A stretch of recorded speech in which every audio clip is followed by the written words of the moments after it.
Hi guys, this is शैतान जब एक बार फिर मेरे यूट्यूब चैनल पर आपका बहुत बहुत स्वागत है।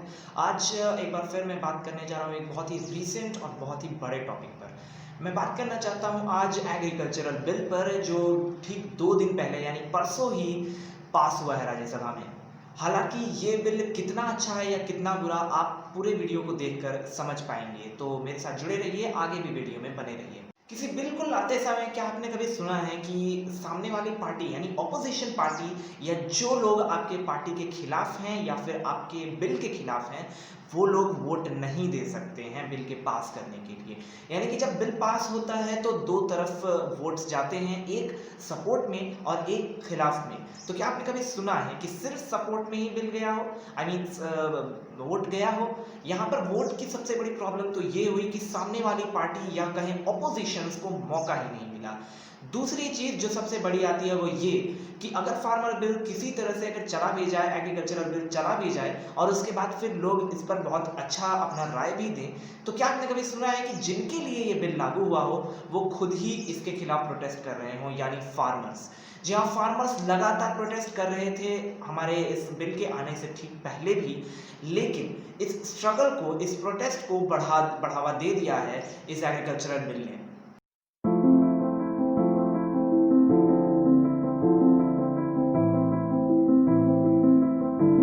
कई बड़े बड़े अखबार, कई बड़े बड़े न्यूज चैनल्स उनके सामने गए और उनसे जाकर बात भी की। जवाब ये मिला कि सिर्फ उन्हें ये बिल नहीं चाहिए। जी हाँ, उन्हें ये बिल से मतलब ही नहीं है, ये बिल उन्हें पसंद ही नहीं है।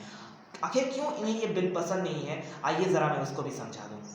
सबसे पहली बात तो ये कि जब फार्मर्स बिल या एग्रीकल्चरल बिल जिसको आप कह रहे हैं वो अगर आया तो उससे फायदा क्या मिलेगा और किसको मिलेगा? तो सबसे सीधी सी बात है कि इससे कॉरपोरेट्स को फायदा मिलने जा रहा है, ना कि किन्हीं फार्मर्स को मिलने जा रहा है। गवर्नमेंट ने ये बहुत ऐतिहासिक प्लान बताते हुए ये बताया लोगों को कि किस तरह से ये बिल हमारे देश के किसानों को, हमारे देश के फार्मर्स को सीधे सीधे फायदा देगा और अब वो खुद से प्राइस डिसाइड कर सकते हैं अपने क्रॉप्स का। लेकिन जवाब इसके बिल्कुल विपरीत है।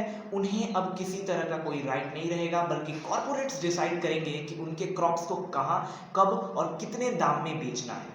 बीते 2 दिनों से हमारे देश के फार्मर्स, हमारे देश के किसान अलग अलग राज्यों में जैसे हरियाणा, पंजाब और साउथ के कर्नाटक राज्यों में लगातार प्रोटेस्ट कर रहे हैं और बड़े बड़े प्रोटेस्ट कर रहे हैं जिनमें हजारों किसान हिस्सा ले रहे हैं। और इनकी खबर economic times, times of India और स्क्रोल जैसे बड़े बड़े ऑनलाइन अखबार, साथ ही साथ हाथ में प्राप्त होने वाले अखबार और एनडीटीवी इंडिया जैसे news channels, daily news channels, ये सभी वहां पहुंचकर उनसे खबरें लिए। लेकिन हमारे ज्यादातर न्यूज चैनल्स वहां तक न पहुंचे और न उनसे किसी भी तरह की बातें की। अगर की तो सिर्फ ऊपर की बातें की, अंदर की बातें नहीं बताई।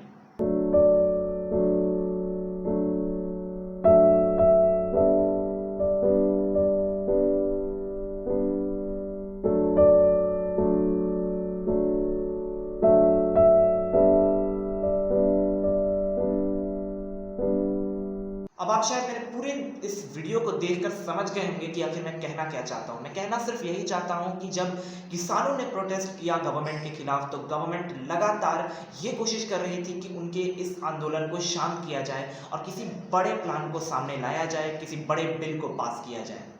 लेकिन दिक्कत ये हुई कि शुरुआत तो बहुत अच्छी हुई थी। हमें लगा शुरुआत में कि शायद कोरोना के बीच में गवर्नमेंट इनके बारे में नहीं सोच रही है। अच्छी बात तो ये थी कि हाँ, गवर्नमेंट उनके बारे में सोच रही थी, लेकिन शायद उनकी सोच किसी और को फायदा पहुंचाने की थी, ना कि हमारे देश के किसानों को। आज किसान जो भी लाभ पा रहे हैं, अब वो भी शायद उन्हें न मिल पाए, ऐसे हालात पैदा कर दिए हमारी गवर्नमेंट ने। तो अब आप जो भी मेरे वीडियो से समझ पाए हों या जो मैंने अभी तक डॉक्यूमेंट्स, आई मीन जो भी स्क्रीनशॉट्स दिखाई हों, अगर आप उनको देखकर समझ गए हों, उनको देखकर पढ़ लिए हों और समझ गए हों इस बात को कि किस तरह से हमारे देश के किसानों को नुकसान होने वाला है, तो आप इसके बाद शायद खुद इस बिल के खिलाफ हो जाइएगा।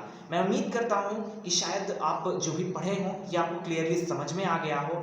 और अगर आप नहीं पढ़े हैं तो जाकर मेरे लिंक में, आप डिस्क्रिप्शन में जाकर चेक कर सकते हैं। मैंने एनडीटीवी की साइट पर जो भी पढ़ा वो मैंने लिंक यहाँ डाला है, आप इसको जाकर पढ़ सकते हैं। अब एट लास्ट मैं आपसे सिर्फ इतना ही कहना चाहूँगा कि आप प्लीज़ किसी भी तरह के बारे में, मेरे बारे में मत सोचिए बात कि मैं गवर्नमेंट के खिलाफ बातें कर रहा हूँ। यहाँ मैं सिर्फ क्लियर और सीधी सी बात कर रहा हूँ। आप खुद सोचिए कि जिस बिल को लाने समय आप किसी कम्युनिटी के लिए बिल ला रहे हैं, अगर वही कम्युनिटी उस बिल के खिलाफ हो जाए तो आप खुद समझ सकते हैं कि ये कितनी बड़ी प्रॉब्लम है और ये बिल कितना फ़ायदा दे रहा है और किसको दे रहा है। उम्मीद करता हूँ कि ओवरऑल एक इन्फॉर्मेटिव वीडियो ये पूरी आपको पसंद आई होगी। आने वाली मेरी सारी वीडियोस आप देख सकें, इसलिए मेरे चैनल को सब्सक्राइब कीजिए और बेल आइकॉन दबाइए, जिससे कि आपको नोटिफिकेशंस मिलती रहें। और उम्मीद करता हूँ कि आने वाली सारी मेरी वीडियोस आपको पसंद आएंगी, आपको मेरे जितने भी बताए हुए बात हैं वो आपको पसंद आएंगे। और जितने भी इन्फॉर्मेशन आपको मिलते हैं मैं ये यूं ही नहीं लाता, मैं अच्छे साइट से पढ़कर लाता हूँ और आपको उनके स्क्रीनशॉट्स भी दिखाता हूँ। तो उम्मीद करता हूँ कि आप मेरे लगातार जा रहे इन वीडियोस को आप अपने अगल बगल में शेयर कीजिए, जितना हो सके अपने अगल बगल के लोगों में तरह तरह की बातें बताते रहिए, नोटिफिकेशंस फैलाते रहिए। और जो भी हमारे न्यूज़ चैनल्स, हमारी जो गोदी मीडिया है वो नहीं पहुंचा पा रही है, उम्मीद कर रहा हूं कि मैं वो पहुंचा दूं और अब आप सभी को अवेयर रखूं हर तरह की न्यूज़ से। धन्यवाद।